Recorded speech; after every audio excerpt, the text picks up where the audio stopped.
오늘 우리가 함께 묵상할 이 본문은요, 선지자 학개, 그리고 선지자 스가랴가 선포한, 이스라엘 백성들을 향해서 선포했던 하나님의 말씀에 힘입어서 결국에는 이제 이런저런 방해 때문에 성전 공사가 중단되었었죠. 그런데 그게 다시 시작되었다. 이런 좀 어떤 신나는 분위기의 이야기입니다. 역시나 방해가 따라왔죠. 그런데 5절 보시면 하나님이 유다 장로들을 돌보셨으므로 전처럼 막을 수가 없었다는 거예요. 그러니까 역시나 방해가 따라왔지만 하나님의 특별한 도우심 때문에 이번에는 막을 수가 없었더라. 그래서 이 방해하는 자들이 자신들의 힘으로 이걸 막을 수 없다는 것을 알고 나서 다리오 왕에게, 그 당시에 그 지역을 다 다스리던 왕이었죠. 그 왕에게 이 사실을 일러 바치는 어떤 편지의 내용이 나머지 본문을 쭉 채우고 있습니다. 그리고 결국에는 내일 이제 묵상하시겠지만 결국에는 이게 이 사실관계가 다 확인이 돼서 오히려 다리오 왕이 성전 공사를 도와주게 되었더라. 이렇게 되는 게 이제 오늘 본문의 내용인데, 오늘 이 본문의 메시지가 뭔지, 하나님께서 무슨 말씀하려고 하시는지를 좀 더 분명하게 파악하려면 바로 앞에 있는 4장의 상황과 좀 이렇게 오늘의 본문을 비교해 가면서 읽을 필요가 있습니다. 계속 제가 언급하고 있는 것처럼 4장에서 이미 이스라엘 백성들은 성전 공사를 한 차례 시작을 했거든요. 이미 시작을 했는데 4장 1절을 보시면 유다와 베냐민의 대적이라고 표현되는 어떤 일개의 무리들이 그 공사를 방해한 거예요. 그래서 4장 4절에서 6절 말씀 보시면 이로부터 그 땅 백성이 유다 백성의 손을 약하게 하여 그 건축을 방해하되 바사왕 고레스의 시대부터 바사왕 다리오가 즉위할 때까지 관리들에게 뇌물을 주어 그 계획을 막았으며 또 아하수에로가 즉위할 때에 그들이 글을 올려 유다와 예루살렘 주민을 고발하니라, 이렇게 얘기하죠. 그러니까 이 방해꾼들이 막 방해하고 고발하고 뇌물 주고 막 이런 일들을 했다라는 거예요.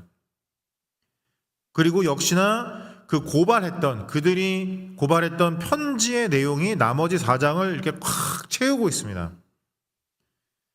그리고 결국에는 그 편지 때문에 왕의 명령으로 공사가 중단돼요. 그렇게 4장이 끝나거든요. 그래서 23절에서 24절 보시면 아닥사스다 왕의 조서 초본이 르훈과 서기관 심세와 그의 동료 앞에서 낭독되매 그들이 예루살렘으로 급히 가서 유다 사람들을 보고 권력으로 억제하여 그 공사를 그치게 하니 이에 예루살렘에서 하나님의 성전 공사가 바사왕 다리오 제2년까지 중단되니라, 이렇게 돼요.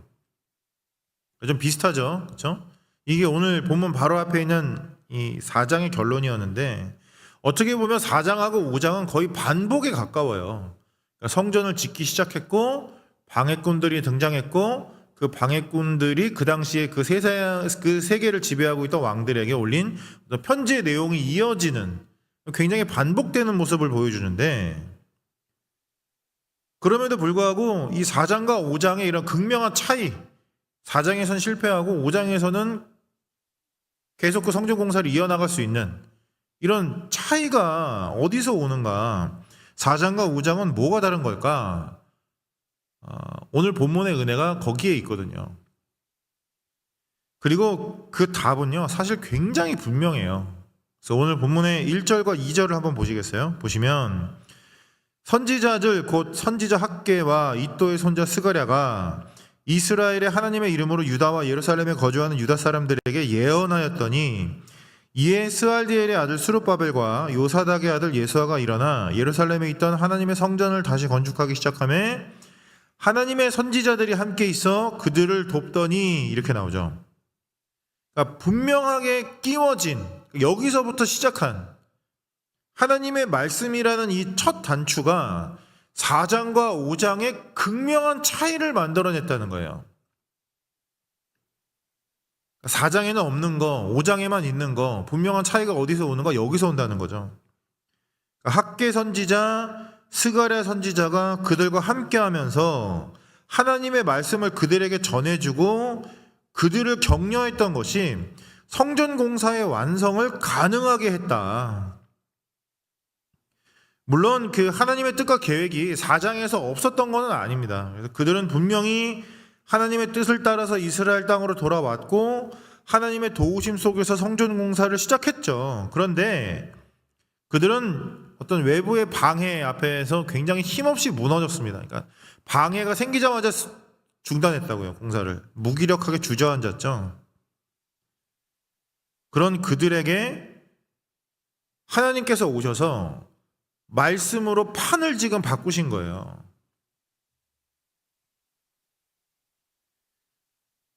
그러고 보면 하나님께서 실제로 이 말씀이라는 것을 가지고 어떻게 일하시는지를 좀 이렇게 구체적인 방법과 모습들을 좀 보게 됩니다. 그러니까 우리는 하나님이 말씀하신다, 말씀으로 역사하신다, 이런 표현들 많이 쓰고 기대하잖아요. 그런데 실제로 하나님께서 말씀을 가지고 그들의 백성들에게 뭘 하고 계시는지, 뭘 하고 싶으신지를 구체적으로 볼 수 있는 그림이 오늘 본문 안에서 보이기 시작하는 거예요. 무엇보다 방금 읽었던 2절을 보시면 하나님의 선지자들이 함께 있어 그들을 돕더니 이렇게 표현합니다. 도움에 대한 얘기를 하죠. 그리고 이어서 5절을 보시면 하나님이 유다 장로들을 돌보셨으므로 이렇게 얘기합니다. 그러니까 하나님께서 말씀을 통해서 어떤 특별한 도우심과 돌보심을 직접 주신다는 거예요. 생각해보면 당시 이스라엘 백성들의 상황은 4장이나 5장이나 달라진 게 아무것도 없습니다. 그러니까 성전 공사를 중단해라 라고 내렸던 왕의 조서도 바뀐 게 없었고 성전 공사를 방해하는 외부 세력들도 뭐 약해지거나 달라지거나 줄어든 게 없었어요. 전부 다 그대로였단 말이죠. 그런데다가 심지어 한번 중단했던 일을 다시 시작하는 건 절대로 쉬운 일이 아닙니다. 그런데 오히려 선포되는 하나님의 말씀을 따라서 성전을 다시 짓기 시작했더니 정말 특별한 하나님의 도우심이 있었던 거예요. 하나님의 돌보심이 그들과 함께 했던 거예요. 선포되는 말씀, 말씀에 대한 순종, 그리고 순종에 따라오는 하나님의 돌보심과 도우심, 이렇게. 그게 그들의 성전 공사를 가능하게 한 거죠. 그러니까 이게 말씀에 순종하는 하나님의 백성들을 통해서 하나님께서 일하시는 가장 분명한 방법 중에 하나라는 거예요. 단순히 말씀만 주시는 게 아니라 말씀을 주시고 그에 순종하는 백성들에게 주시는 도우심과 돌보심, 이렇게. 뿐만 아니라 예전처럼 방해하는 그 세력들이 그들을 도저히 막을 수가 없었어요. 그래서 5절을 보시면 그들이 능히 공사를 막지 못하고 이 일을 다리오에게 아뢰고 그 답장이 오기를 기다렸더라, 이렇게 얘기하죠. 전에는 막을 수 있었거든요. 그래서 4장 4절 보시면 이렇게 표현해요. 이로부터 그 땅 백성이 유다 백성의 손을 약하게 하여 그 건축을 방해하되, 이렇게 표현했단 말이죠. 그러니까 전에는 이렇게 방해할 수 있었는데 이제는 방해가 안 되는 거예요. 그들이 능히 공사를 막지 못하고, 이렇게. 이게 왜 그런 거죠? 그러니까 유다 백성들 가운데에 확신이 생긴 거예요, 지금. 그러니까 4장과 5장의 가장 큰 차이, 하나님의 말씀을 통하여 그 백성들 가운데 일어난 가장 큰 차이 중에 하나는 분명한 확신, 막을 수 없는 그들의 확신이었다고요. 무엇에 대한 확신이죠? 말씀에 대한 확신. 이 일이 분명히 하나님으로부터 시작되었다는 확신, 자신들이 걸어온 길이 하나님께서 인도해 오신 길이라는 확신, 그렇기 때문에 성전을 재건하는 것이 자신들의 사명이라는 확신, 누구도 막을 수 없다는 확신, 결국에는 하나님께서 이것을 이루실 것이라는 확신. 그러니까 이게 꺾이지가 않는 거예요. 앞에서 4장에서 그랬던 것처럼 약해지거나 포기하지 않게 되는 거죠. 말씀에 의한 확신 때문에. 우리는 이 카리스마라는 표현 종종 씁니다. 이 카리스마가 뭐죠? 이게 종종 쓰는 표현이잖아요. 그죠? 카리스마가 있다. 뭐 저 사람 카리스마 있어. 그 카리스마 나도 갖고 싶어. 이런 표현 쓰잖아요. 그러니까 뭔가 이건 뭐 제 표현이긴 하지만 어떤 영적인 그 아우라나 어떤 영향력 같은 걸로 상대방을 압도할 수 있는 그런 힘이나 뭐 이런 느낌? 이런 영향력, 뭐 이런 걸 카리스마라고 하잖아요. 그러면 그 카리스마는 어디서 오냐는 거예요. 어떻게 그걸 갖게 되죠? 사실 우리는 그 카리스마에 대한 얘기를 하면서 우리 안에서 그걸 찾고 싶어 합니다. 그러니까 우리가 그걸 갖고 싶은 거예요. 내 안에서 시작되는 어떤 그런 영향력과 압도적인 힘, 이런 것들을 원한단 말이죠. 내 안에 뭔가 특별한 걸 갖고 싶어 하는 거예요. 욕심이죠. 이거 죄악이죠. 그런데 진짜 카리스마는 말씀에서 온다는 거예요. 말씀에 대한 확신, 말씀에 근거한 자신감, 말씀에 따른 결단, 거기에서 나오는 게 카리스마라는 거예요. 이게 말씀을 통해서 하나님께서 우리에게 일하시는 방법 중에 하나라는 겁니다. 우리 안에 주시는 말씀에 대한 확신, 거기서 나오는 영향력, 막을 수가 없는 거죠. 한 가지 더 있어요. 4장과 5장의 가장 큰 차이 중 하나는, 말씀에 대한 얘기입니다. 4장 말씀과 5장 말씀의 가장 큰 차이 중에 하나는 뭐냐면, 성전 공사를 반대하는 어떤 이 반대 세력들이 왕에게 보냈던 편지의 내용이에요, 사실은. 이 두 개의 편지의 내용이 상당히 달라요. 4장의 편지를 한번 보세요. 4장 12절 보시면, 왕에게 아뢰나이다. 당신에게서 우리에게로 올라온 유다 사람들이 예루살렘에 이르러 이 패역하고 악한 성읍을 건축하는데 이미 그 기초를 수축하고 성곽을 건축하오니, 이렇게 얘기하고 있어요. 그러니까 이 편지 4장에 나와 있는 편지의 내용을 보면 성전에 대한 얘기는 거의 없어요. 다 성읍에 대한 얘기, 성곽에 대한 얘기를 써놨습니다. 지금 이 사람들 성읍 짓고 있습니다. 지금 이 사람들 성곽을 짓고 있어요. 그래서 전쟁 준비하고 있는 중입니다. 이렇게 일러 바쳤다는 건데, 성악과 성극, 그러니까 성읍과 성곽은요, 성전하고 완전히 다른 개념입니다. 전쟁이 가능한 자신들의 성읍과 성곽을 쌓고 있으니 이들을 막으소서, 이렇게 고발했다는 거예요. 4장에서는. 이거 완전 터무니없는 거짓말이죠. 하지만 이런 거짓말이 가능했던 이유가 뭘까요? 이 사람들 왜 이렇게 거짓말로 편지 쓸 수 있었는가? 이스라엘 사람들 스스로가 성전을 짓고 있는 근거가 그 말씀이 분명하지 않았기 때문이에요, 사실. 왜 성전을 지어야 하는지, 왜 짓고 있는지, 어떻게 이게 된 건지 본인들도 이게 분명하지가 않으니까 방해하는 세력들에게도 그게 분명하게 전달이 안 됐던 거예요. 그래서 성전을 두고 굉장히 쓸데없는 싸움을 합니다. 4장 3절 한번 보시겠어요? 4장 3절 보시면 이렇게 얘기해요. 우리가 하나님의 성전을 건축하는데 너희는 우리와 상관이 없느니라. 바사왕 고레스가 우리에게 명령하신 대로 우리가 이스라엘의 하나님 여호와를 위하여 홀로 건축하리라 하였더니, 이렇게 얘기했어요. 이게 지금 반대하는 세력하고 이스라엘 사람들하고 지금 성전 공사하는 거 가지고 싸우는 중인데, 이 성전을 공사하는 어떤 근거, 말씀, 의미, 과정, 이런 얘기는 하나도 없어요. 성전 공사를 가지고 민족을 구별하는 기준으로 삼은 거예요. 그래서 결국에는 갈등이 더 심해지고 결국에는 이런 거짓 편지가 등장하게 되는 거거든요. 잘못된 싸움을 하기 시작하는 거죠. 하지만 5장의 편지를 보십시오. 5장의 편지를 보시면 이 유다 사람들이 방해하는 세력들에게 어떤 이야기를 했는지 사실은 나와 있지는 않아요. 그러니까 4장처럼 유다 사람들이 이번에는 어떻게 그들에게 반응했더라, 이런 얘기는 없지만 이 방해하는 세력들이 썼던 편지의 내용을 보면 대충 예상할 수 있어요. 뭘 가지고 싸웠는지. 정확하게 성전 공사에 대해서 언급하기 시작하거든요. 4장의 편지에서는 성전 얘기가 없어요. 근데 5장에 오면 성전 얘기를 정확하게 하기 시작해요. 그들 앞에서 이스라엘 사람들이 그 얘기를 분명하게 꺼집어내기 시작했다는 얘기예요.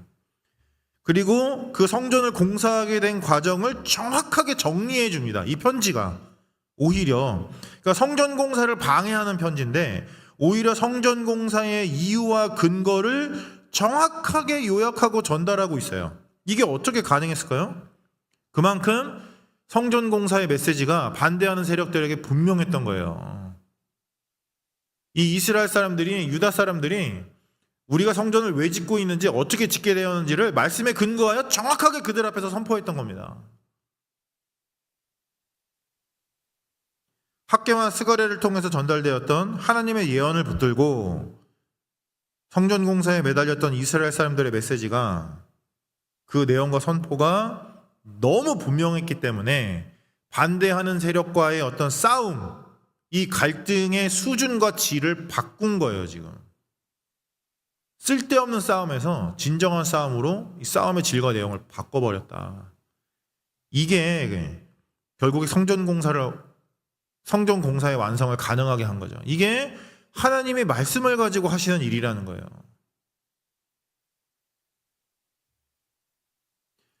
그래서요, 오늘 이 질문을 꼭 한번 해보고 싶습니다. 오늘 이 새벽에 왜 나오셨는가라는 거예요. 이 새벽에 왜 컴퓨터를 켜고 유튜브를 켜고 말씀을 들으려고 하는가? 왜 말씀에 집중하는가? 왜 말씀을 기대하는가? 우리는 말씀에 무엇을 기대하고 있는가? 말씀이 내 안에서 어떻게 역사할 거라고 기대하세요?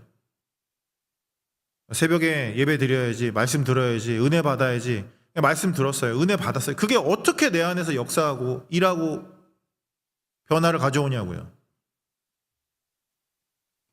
말씀이 나를 통해서 어떻게 드러나고 어떤 영향력을 미칠 것이라고 기대하고 있는가?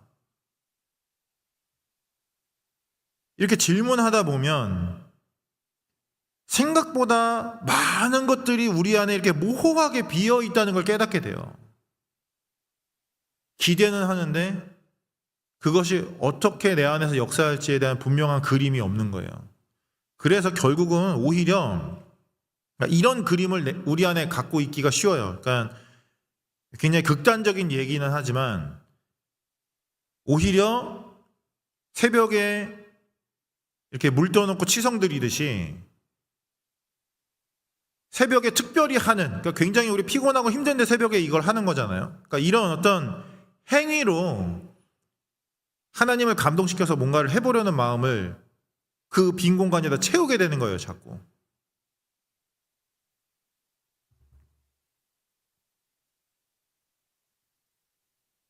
부디 오늘 우리가 함께 묵상하는 이 말씀을 통해서 그런 모호함들과 오해들이 좀 분명하게 해결되고 해소될 수 있으면 좋겠습니다. 그런 빈 공간들이 오히려 말씀으로 가득 차서 하나님의 진정한 영광과 능력이 우리를 통해서 드러날 수 있으면 좋겠어요. 오늘도 말씀하시는 하나님께서 그 말씀에 순종하는 이들에게 특별한 도우심과 돌보심을 허락해 주십니다. 그게 우리에게 말씀을 주시는 하나님의 일하시는 방식이에요. 그 특별한 은혜를 기대하고 체험할 수 있는 우리 모두가 되기를 소망하고, 뿐만 아니라 말씀에 대한 확신으로 우리 삶의 한복판에 서는 우리들에게 카리스마를 주신다는 사실을 잊지 마십시오. 거룩한 영적인 영향력이 우리를 통해 발휘되는 거예요. 우리 안에 있는 말씀 때문에, 우리가 갖고 있는 어떤 특정한 능력, 특별한 힘 때문이 아니라 우리가 갖고 있는 말씀에 대한 그 확신 때문에 그게 드러나는 거예요. 소심해지실 필요 없고 위축되실 필요도 없습니다. 우리 안에 말씀이 빛처럼 드러나는 경험을 하게 되실 거예요. 그게 오늘 우리가 함께 나누고 있는 이 말씀이 우리 안에서 일하시는 방법입니다. 뿐만 아니라 우리 안에 말씀이 우리가 일상 속에서 겪어야 하는 갈등이나 싸움의 내용과 수준을 바꿔줄 것입니다. 본질이 아닌 것 때문에 싸우지 마십시오. 우리 안에 말씀이 없기 때문에 본질이 아닌 거 가지고 너무 격렬하게 싸우면서 살거든요. 말씀으로 우리가 싸워야 하는 진짜 싸움을 하면 전세가 바뀝니다.